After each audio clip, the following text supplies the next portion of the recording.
আমি আজ chicken patties বানাবো, তার জন্য নিয়ে নিচ্ছি 2 কাপ ময়দা,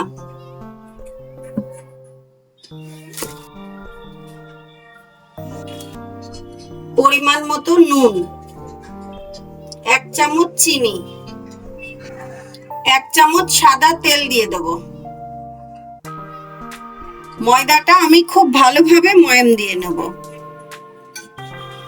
বেশ চেপে চেপে অনেকক্ষণ ধরে ময়াম দিতে হবে। যত ভালো ময়াম দেয়া হবে তত খাস্তা হবে।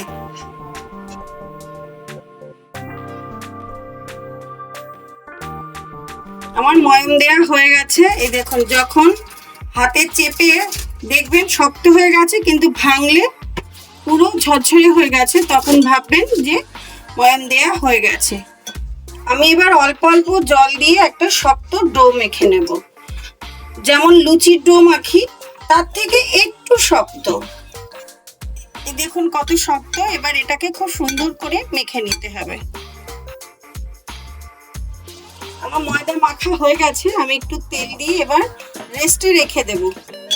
20 মিনিট রেস্টে থাকলো ময়দাটা। আমি এবার ওদিকে চিকেনের পুরটা বানিয়ে নিই। সর্ষের তেল দিয়ে দেব।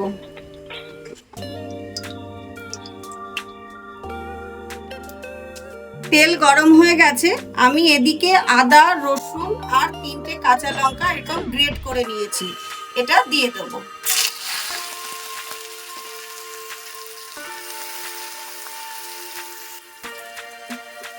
এর ভেতরে যদি গ্রেট করে দেওয়া হয়, একটু খাবারের সময় মুখে পড়লে খেতে ভীষণ টেস্ট লাগে। এবার আমি 3টে মিডিয়াম সাইজের পেঁয়াজ এরকম একটু মোটা মোটা কুচি করে নিয়েছি, এটা দিয়ে দেব। ভালো করে এটাকে ভাজা ভাজা করে নেব। পেঁয়াজের কালারটা একটু চেঞ্জ হয়ে গেছে। আমি এবার চিকেন গ্রেট করে রেখেছিলাম গ্রেটারে দিয়ে, আপনারা চাইলে মিক্সিতে পেস্ট করে দিতে পারেন, দিয়ে দেব। পেঁয়াজের সঙ্গে ভালোভাবে মিশিয়ে নেব। মাংস সিদ্ধ হতে সময় লাগে না, 8-10 মিনিটে মাংস সিদ্ধ হয়ে যাবে।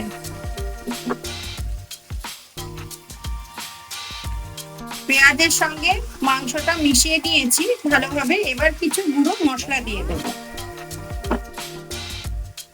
পরিমাণ মতো নুন দিয়ে দিলাম। 1/2 চামচ কাশ্মীরি রেড চিলি পাউডার। প্যাটিজের মধ্যে বেশি একটা মশলা প্রয়োজন হয় না। আর 1/2 চামচ হলুদের গুঁড়ো, একটুখানি গরম মশলা।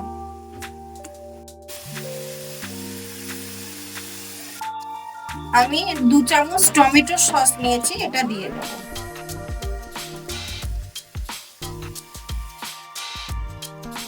দুটো সিদ্ধ আলু আমি এরকম গ্রেট করে দিয়ে দিচ্ছি এর মধ্যে। আপনারা চাইলে হাতে ম্যাশও করে দিতে পারেন। আলু গ্রেট করে নিয়েছি। আমি এবার মাংসের সঙ্গে খুব ভালোভাবে মিশিয়ে নেব। পুর বানানো হয়ে গেছে। আমি এবার একটু টেস্ট বাড়ানোর জন্য একটু চাট মশলা দিয়ে দেব।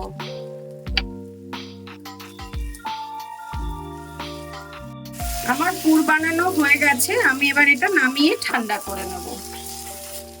3 চামচ ঘি নিয়ে নিয়েছি, আপনারা চাইলে সাদা তেল নিতে পারেন। এর মধ্যে 3 চামচ আমি কর্নফ্লাওয়ার দিয়ে দেব।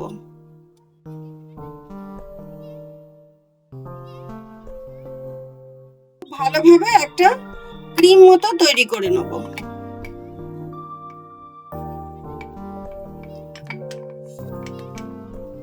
এই দেখুন, ঠিক এরকম একটা থিকনেস রাখবেন। 20 মিনিট হয়ে গেছে। আমি এবার ময়দাটা আরেকটু মেখে নেব। রোলিং প্যানের উপরে একটু ময়দা ছড়িয়ে নেব। তা ভালোভাবে আরেকটু মেখে নেব।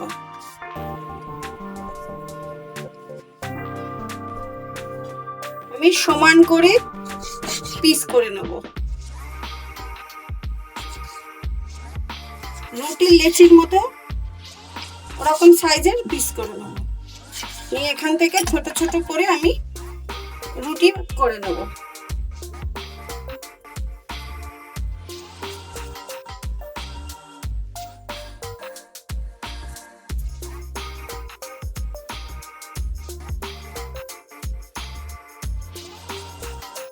রুটি এরকম পাতলা করে বেলে নেবেন।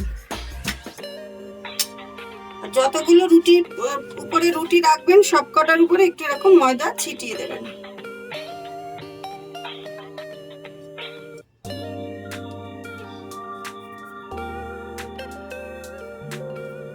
আমি এভাবে সবগুলো করে নেব। আমি এইভাবে সবগুলো রুটি তৈরি করে নিয়েছি। এবার আমি এক পিস করে করে নিয়ে নেব।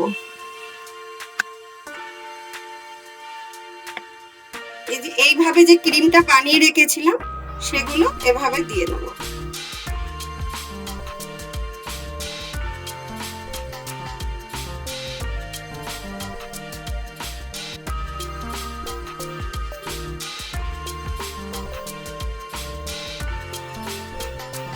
আমি একটার পরে একটা করে করে এরকম 8টা লেয়ার করব।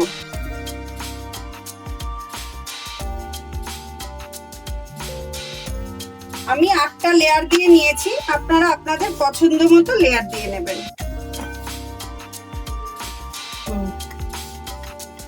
এটা পাতলা করে সুন্দর করে বেলে নেব।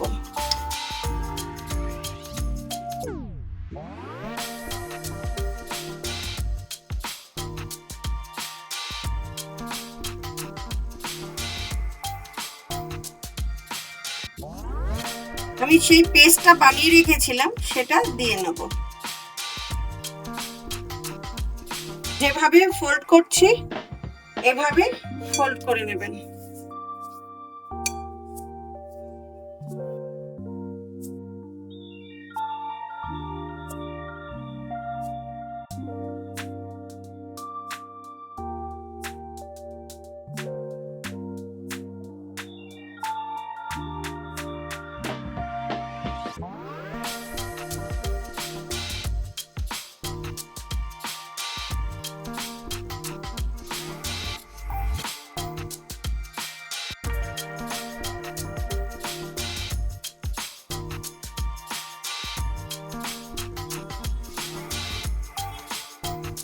আমি সাইড থেকে কেটে বাদ দিয়ে দেবো। এগুলো ফেলা লাগবে না, এগুলো দিয়ে নিমকি বানিয়ে নিতে পারবেন। একটু চৌকো শেপ দেব। আমি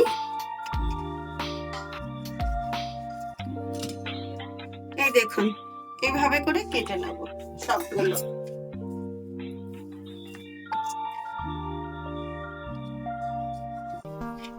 এ কটা থেকে 7-8টা হয়ে গেল। 2 কাপ ময়দা নিয়েছিলাম আমি। 2 কাপ ময়দাতে দেখুন 7টা হয়ে গেল ইজি ভাবে।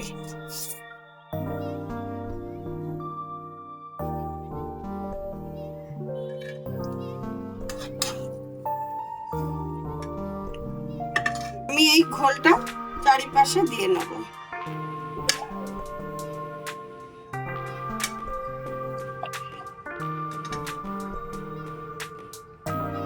দিয়ে আমি শেপ দিয়ে নেব। আপনারা আপনাদের পছন্দ মতো শেপ দিয়ে নেবেন।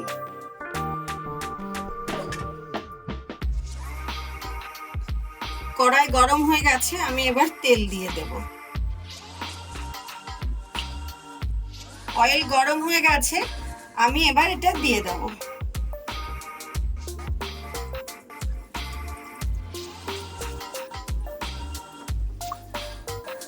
মিডিয়াম ফ্লেমে রেখে ভাজতে হবে।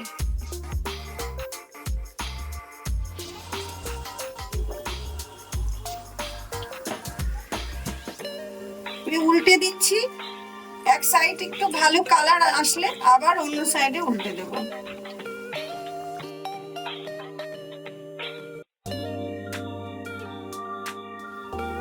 যতক্ষণ একটা ভালো কালার না আসছে ততক্ষণ উল্টে পাল্টে ভাজতে থাকবো। দেখুন কত সুন্দর কালার আসছে। আমার ফ্রাই হয়ে গেছে, আমি এবার তুলে নেব। ভিডিওটা ভালো লাগলে একটা লাইক করবেন, ভিডিওটাকে শেয়ার করবেন এবং সাবস্ক্রাইব করে নোটিফিকেশন অন করে আমার পাশে থাকবেন। আমার নতুন ভিডিও যাতে আপনাদের কাছে পৌঁছে যায়।